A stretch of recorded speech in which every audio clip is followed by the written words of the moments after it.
сайн байна уу? Сайн байна уу? Өнөөдрийн зочноор хос хоёрын гэрүүл оролцож байна. Ам бол зургуулаа. Эхнэр цолмоо хуваарай аж ахуй эрхэлдэг. Томхүү ууган баяр Япон улсад сурч төгсөөд тэндээ ажиллаж байгаа бол томхон намун хүмүүлийн ухааны их сургуульд суралцдаг.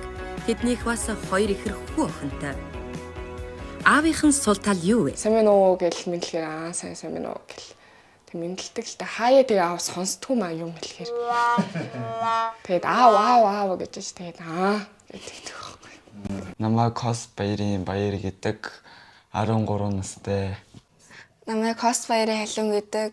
Би 84 дугаар сургуулийн 7 дугаар ангийн сурагч. Одоо ингээд ер нь том болж байгаа. Тэг бодоод үзэхээр том хүн байх ер нь амар хэцүү гэж санагдсан. Тэгэл одоо аав ээжигээ харахаар яаж ер нь ингэж энэ амьдралыг ийм гоё авч явдсан бол тоо гэж ер нь гинт тийм бодол төрөөд ингээд амар бахархдаг. Ингээд миний аав миний баатар нэвтрүүлгийн гол дүр хос хоёр ямар ажил хийдгийг хамтдаа сонирхцгоё.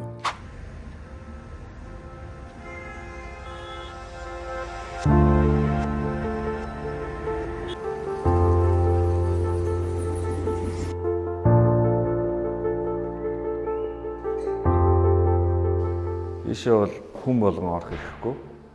Манай техникийн шууд удирдлагын бичгийн шийдвэрээр гарсан тодорхой хэмжээний нэр бүхэн хүмүүс орох эрхтэй. За ингээд цэцлэргээр орё.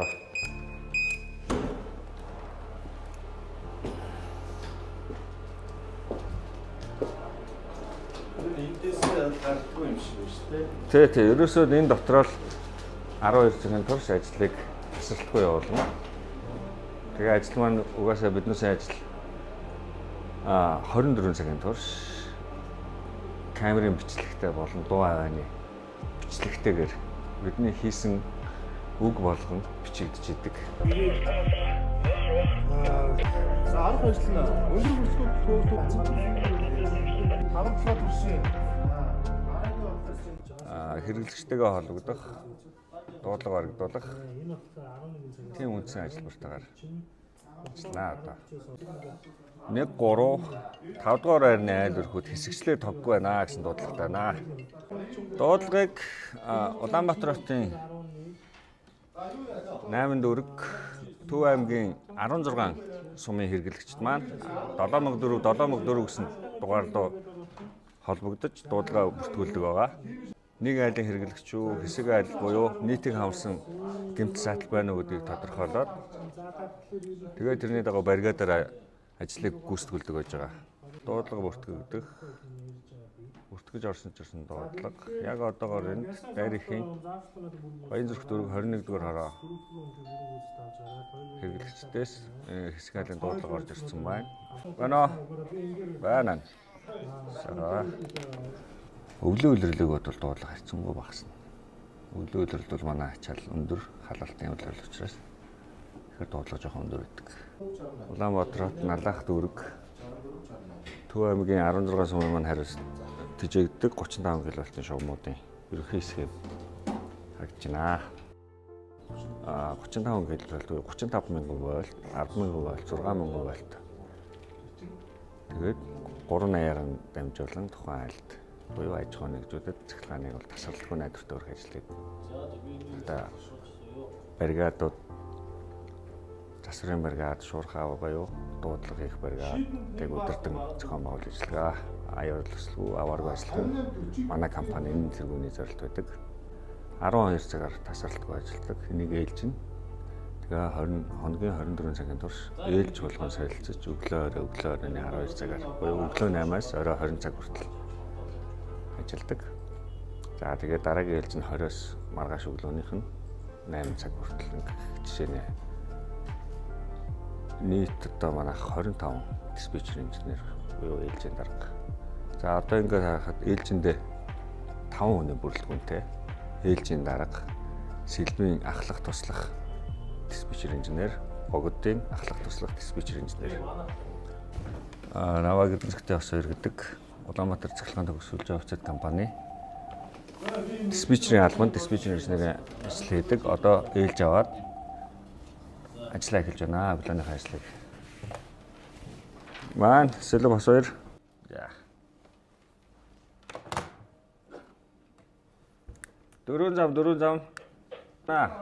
6 кВт-ийн оролт 1 2-ын хүчил болон ачаал хянаараа. Шинэ технологи буюу захимаар алсын зайнаас удирдах ийм тоноглолуудыг ашиглаад нэлээд хэдэн жил болж байна. Ачаал буюу гүйдлүүдийг эндээс хянж алсын зайнаас удирдан тасалцах үйлдэлүүдийг хийж өгдөг болсноор бас хэрэглэгчийн тасрах хугацаа, сэлгэн далгалт хийгдэх ч юм уу, гэмтэл гарсан үед, яаралтай устдах үед бол алсаас ингэж тасалцаадаг болсон маань хэрэглэгчдийг тоггүй хугацааг бол тодорхой хэмжээгээр нэлээд их хугацаагаар бол багасгаж чадсан байгаа. Сэлб байна.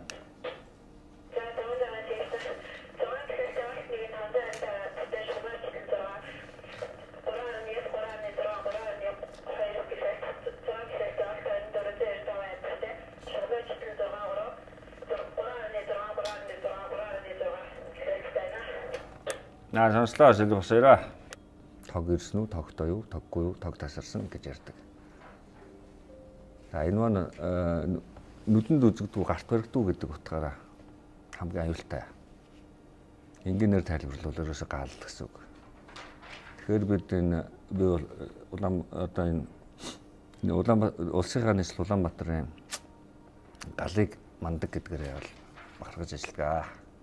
Дээр үед бол одоо бороо ороход л бүх тоноглол мод маань өөрөө усанд нэвчээд тэр чигээр тодорхой хэмжээний нэвчих гүйдэл хүчлийн нөлөөнөөс олж тасардаг. Хамгаалах тоноглолууд маань ч гэсэн муу байлаа. 2000 оноос хойш идэвхтэй шинжилгээ ажил ер нь харьцангуй бид маш сайн хийж байгаа. Тэрнтэй холбоотой л ер нь тасалт их байсан да. Дуудлагч гэсэн. Одоо хэрэглэгч бас нэг үе бодвол эрчим хүчээ хэмнэх тал дээр тэгээд зөв хэрэглээ тал дээр бас харьцангуй гайгүй мэдлэгтэй болж байгаа гэж ойлгож байгаа. За 2 эрэгтэй, 2 эмэгтэй нийт 4 хүүхэдтэй. Тэгээд том өвгөн маань одоо Япон улсад ажиллаж амьдарч байгаа. Том охин маань оюутан. Баг 2 ингээд сурдаг. Тэгээд одоо цаг зав үед бас жоохон зарим тохиолдолд гаргадгүй гэх юм уу яах юм. Нэг темирхүү юм байж байгаа. Жишээлбэл одоо манайх чинь 24 цагийн тасралтгүй гэдэг байгаа шүү дээ. Баяр хөслийн өдрүүд би ажилдаа байх тохиолдолд гэр бүл маань тэнд баяраа аагуугаар тэмдэглэж явах жишээтэй. Тэгээд нэг хагасны бүцэнд бас манайх чинь тасралтгүй явж байгаа гэдгээр хагасны 1-7 хоногт нэг удаа хагасанд ч юм уу 1-7 хоногт бүтэн сайн ингээ ажилдаг. Ерөнхийдөө бол гарахыг хичээдэг боловч бас багал гардаг юм дөө.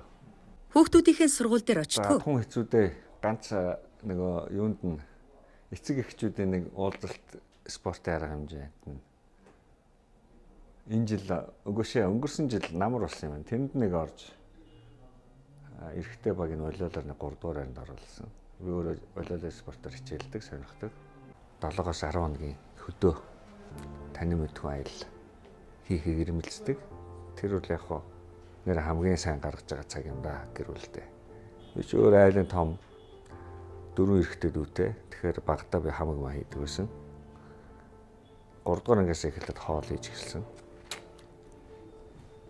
Тэгэхээр бол аль болох хүүхдүүдэд нэг бие дааж өөрсдөө юм хийхийг бол би нэг татгалздаг өөрсдөө тэгэл хийж л өгдөг.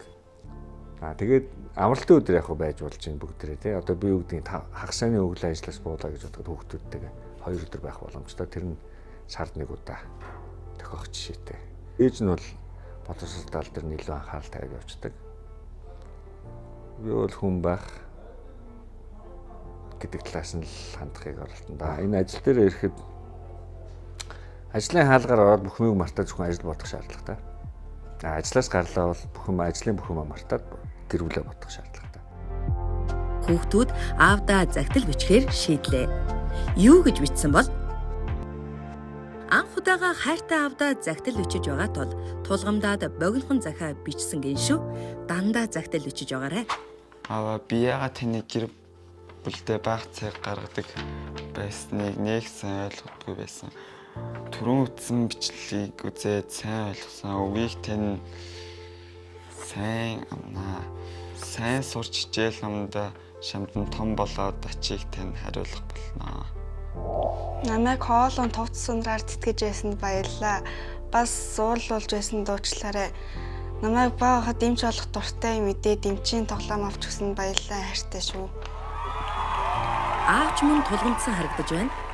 Танаа гэр бүлд аз жаргал хүсье. Миний аав, миний баатар. Аав хүүхдүүд сайн хүүхдүүд ээ. Тэгэхээр аав хүүхдүүд баяртай.